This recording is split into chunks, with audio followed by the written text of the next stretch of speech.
I'm Mr. Beat. I'm one of the subject matter experts here at Chegg. Should the government intervene in oligopolistic markets? If so, how? And this video will examine some of the ways public policy has attempted to answer this question. Let's quickly recap what we've already learned. An oligopoly is a market structure in which there are only a few sellers who are selling identical or very similar products.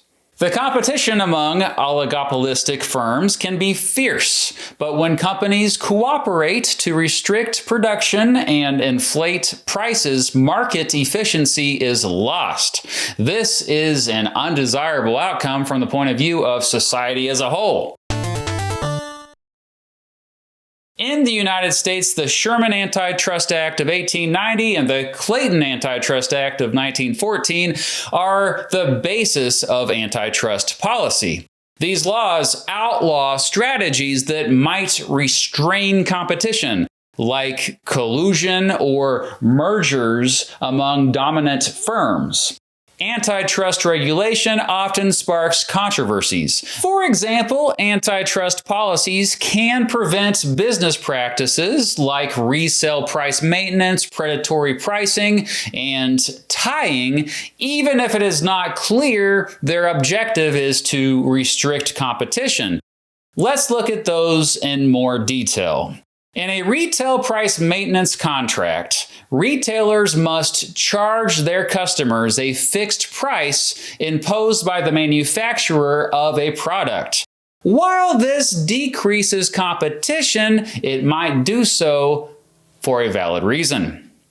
Low prices can drive down the quality of the retail service, which in turn might result in low sales numbers. An outcome that manufacturers want to prevent. With predatory pricing, a dominant firm severely lowers its prices to drive its competitors out of the market.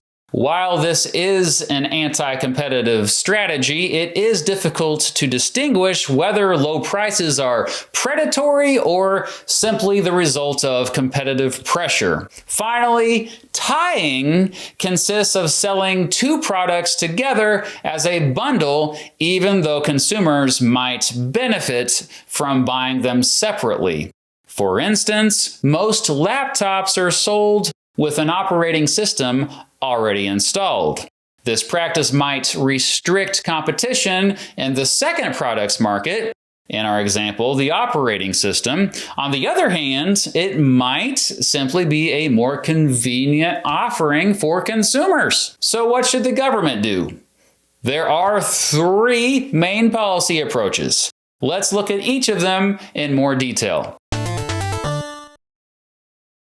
The first approach is simply doing nothing. Oligopolies sometimes compete fiercely, replicating the same market outcomes of perfect competition and production on a large scale by a few big firms usually achieves lower production costs, which is socially beneficial.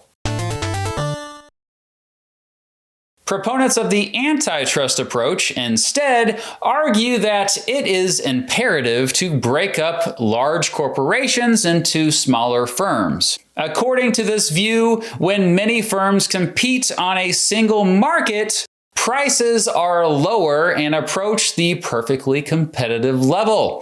The same competitive pressure can drive more product innovation.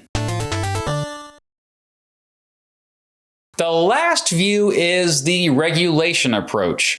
Its proponents advocate for a middle ground between the previous two positions, keeping large corporations intact while encouraging a higher degree of market regulation to artificially keep prices low despite the lack of competition. These are the main policy approaches to dealing with oligopolies. Come see us at Chegg for more videos on this and other topics, or to speak with a subject matter expert. Thanks for watching, and we'll see you next time.